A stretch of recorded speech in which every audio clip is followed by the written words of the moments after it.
healthcare, education, the environment, international aid, crime. Issues affecting all our lives are shaped and driven by Parliament. But how did it all begin? What does Parliament do all day, and how do you fit in? Parliament has evolved throughout its long history to become what it is today, changing over time to meet the needs of the people. Two key historical events began this process. In 1215, King John put his seal on Magna Carta and agreed to a list of 63 rules set out by a group of barons. This ensured for the first time that no one, not even the king, was above the law. 50 years later, Simon de Montfort, for the first time, invited representatives of the towns and shires to his 1265 Parliament.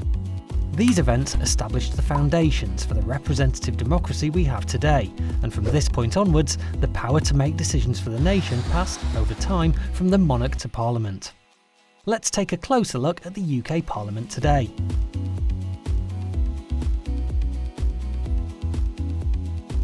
Parliament is made up of three parts: the House of Commons, the House of Lords and the Monarch.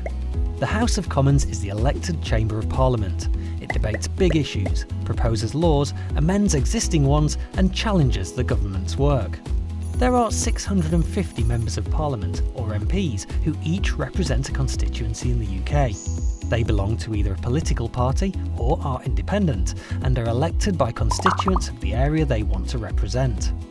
The leader of the party that has the most MPs elected after a general election becomes the Prime Minister and heads up the government.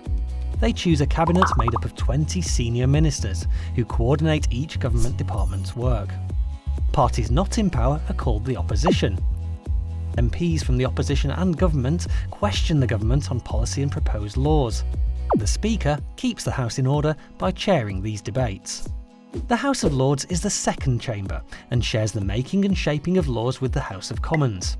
It has around 800 members and it's made up mostly of life peers, and also includes hereditary peers and bishops. Lords are selected for their knowledge and experience and hold government to account by using their expertise to look at laws and issues in detail. The monarch's role is mainly ceremonial. They meet the Prime Minister once a week to hear what's going on in Parliament and formally agree every new law.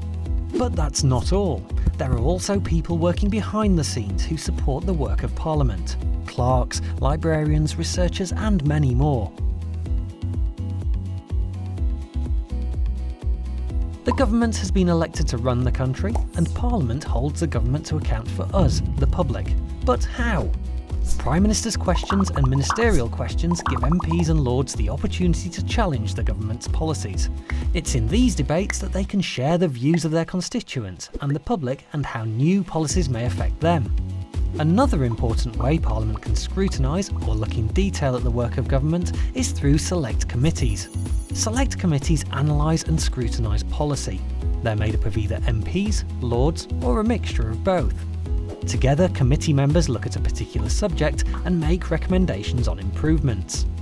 Witnesses with expertise in the area under scrutiny are called to give evidence, which is used to help shape the committee's inquiry. Members of the public, like you, with a view on the subject can also give evidence for consideration. At the end of an inquiry, a committee writes a report with recommendations that the government usually responds to within 60 days. Both houses in Parliament share responsibility for making and shaping laws, but where do laws come from in the first place? A bill is a proposal for a new law, or to change an existing law, and comes from lots of places, like governing and opposition parties, public inquiries, civil servants or campaign groups. So how does an idea get turned into a law? Imagine the government wanted to place greater controls over the internet. A proposal called a Green Paper is published, which presents the government's ideas for future policy. This is open for public discussion, with interested groups like internet service providers and others likely to be affected. Once findings are gathered, a white paper is published, which outlines a firmer plan for government policy. Cabinet ministers must agree whether the proposal is taken forward. Once agreed, a bill is drawn up, and the minister responsible for the policy introduces the bill to Parliament for debate. MPs and members of the House of Lords comment on, debate or amend the bill through several stages, and at the end of the process, apart from very rare circumstances, it must be agreed by both houses.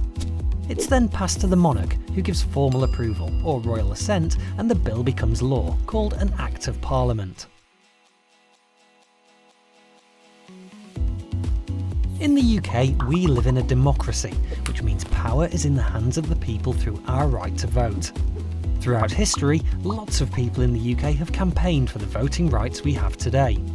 There are lots of different types of elections to vote in: general, local, European. Let's take a closer look at how MPs are elected to the House of Commons through the general election. General elections take place in the UK usually once every 5 years, and every seat is up for grabs. On polling day, voters make a choice from a list of candidates. The candidate with the most votes then becomes that constituency's MP. OK, but how would I know who to vote for? Before elections, candidates need to campaign to get people to vote for them. Campaigning can involve handing out political leaflets, speaking in public debates, talking to people during door-to-door visits, and party political broadcasts. Parties standing for election publish a declaration of their policies during the campaign, called a manifesto. Once elected, an MP represents all their constituents, even the ones that didn't vote or voted for a different candidate. The party with the most MPs elected forms the government, and their leader becomes Prime Minister. And if there's a hung parliament, where there's no clear winner, then a minority government or a coalition government may be created, or a fresh election held. One way to have a say in how the country is run is to use your vote. You have to be 18 or over to vote in general elections, but you can register from the age of 16. There are lots of other ways to get involved and have your voice heard, whatever your age. Remember, MPs represent all of their constituents. But how? You can visit an MP in their local constituency office, or you can even travel to the Houses of Parliament to lobby them in Central Lobby. Lords have knowledge and experience in specific subject areas. You can look them up by policy interest on the Parliament website. Anyone can contact any Lord or their local MP by letter, phone or email to discuss an issue that's important to them or their community.